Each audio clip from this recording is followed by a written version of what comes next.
The last 3 years of war have shown no mercy to either side. The bitter fighting continues across Europe over land, sea, and air, leaving behind mountains of casualties and many more broken souls. The United States till now had remained neutral, but the mounting economic pressure and the return of Germany to unrestricted submarine warfare finally awakes the sleeping giant. On April 6, 1917, the United States declares war on Germany. Within months of the declaration, the U.S. Army launched the first universal draft. And despite enduring segregation in their own country, over 360,000 African Americans enlist, eager to show their patriotism, in hopes of returning home as heroes. James is one of these men.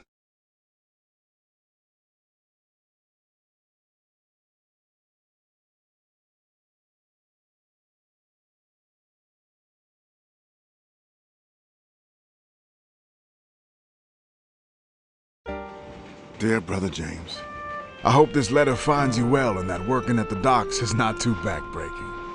It's good to receive news from you and from home. Keeps my mind off of the war.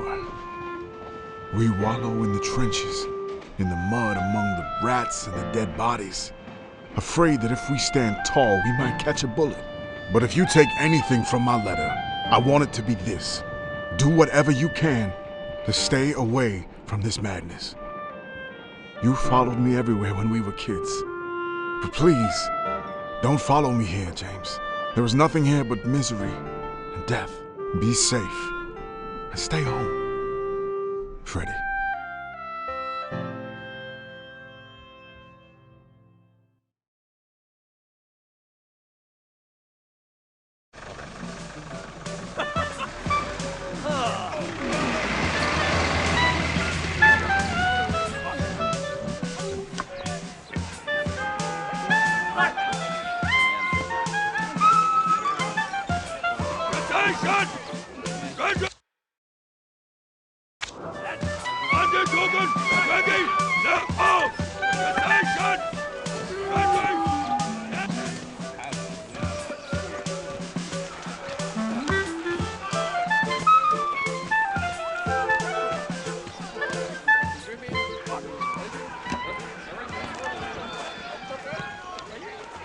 No!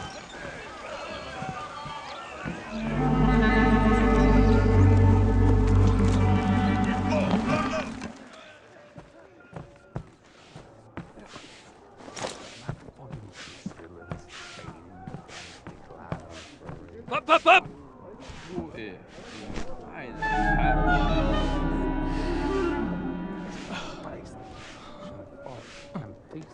Up, up, up!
Dear Freddie, it's good to hear from you. Sorry to disappoint, but it looks like I'm following you around again. I've already enlisted with the 15th New York National Guard Regiment, or the old 15th, as they call us. We're done with our training and on our way to the front. We'll sail from New York to France. We're on our way to help you win the war. But don't you worry about me. I can take care of myself just fine. Your little brother, James.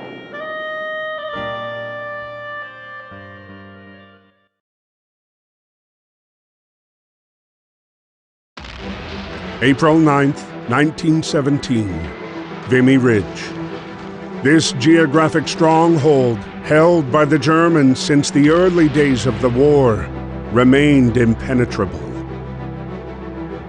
In the latest attempt to break through the German defenses, ground forces were ordered to team up with the British Royal Flying Corps.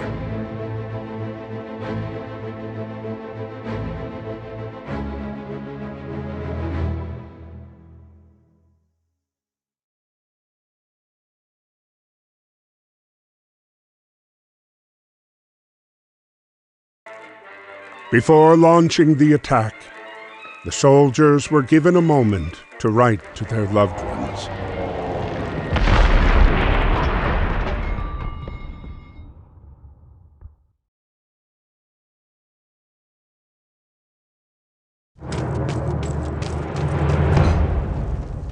Aim.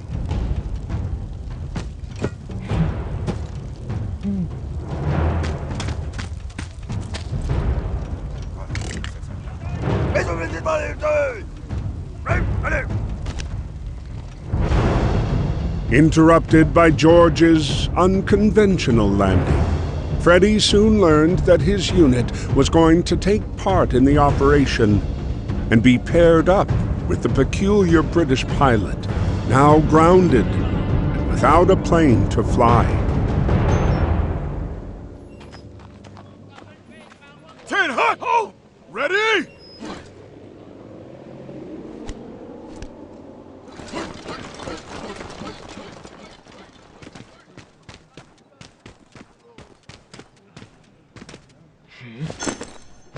Archie!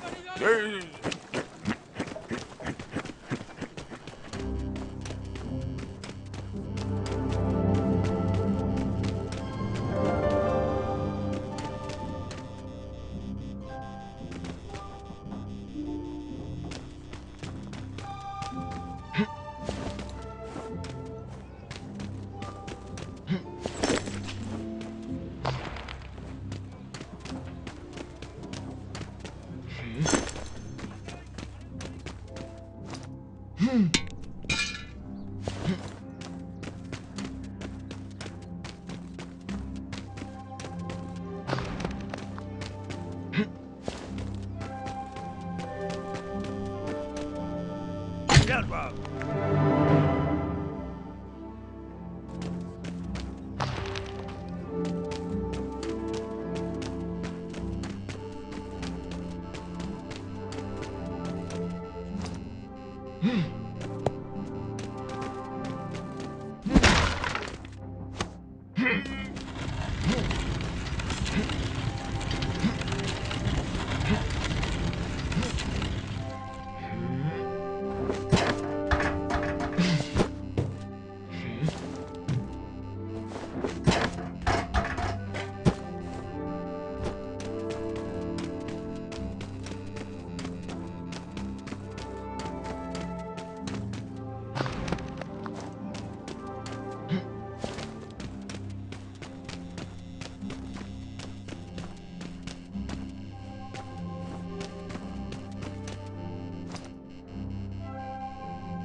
Yeah.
Despite his haphazard flying, George managed to pinpoint the enemy's location. He relayed the information to Freddy, who then launched the strike on the enemy cannons. But despite the triumph of reclaiming Vimy Ridge after 3 long years, their victory was marred by the dead bodies strewn across the hillside.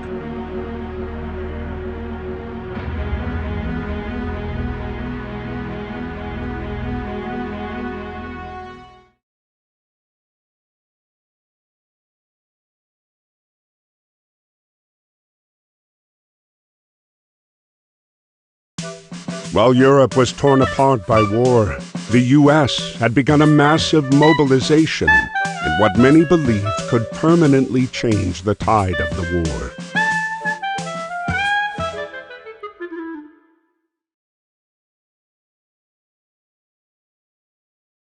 Aboard the USS Pocahontas was a racially segregated unit. The Old 15th, made up almost entirely of African-American soldiers. These men were sailing to Europe, ready to put their lives on the line, to prove their love for a country that didn't always love them back. Dear Freddy, we're on our way to France. This is our first night at sea. But don't worry, me and the boys are ready. Speaking of the fellas, I lucked out and I'm getting on good with a fine bunch of them. There's Fidgety Lang Edwards, who never puts down his drumsticks. Jack Harris, our medic from Chicago. Joey Brass is from Harlem and plays a mean banjo.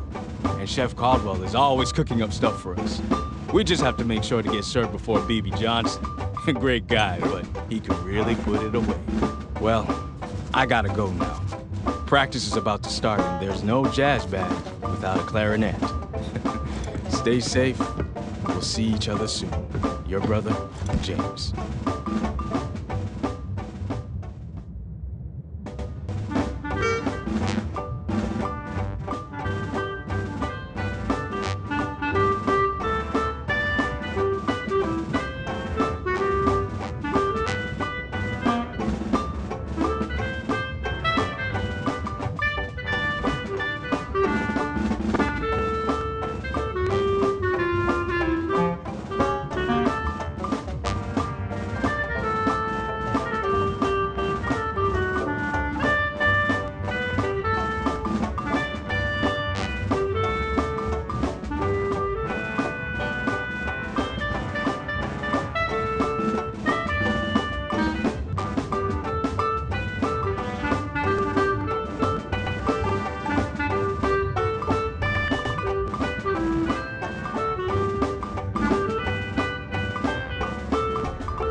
As the Pocahontas continued to cross the Atlantic, their encounter with the German U-boat 155 brought them ever closer to the fight. Entering the battlegrounds of the war, their ship was spotted by Ernst.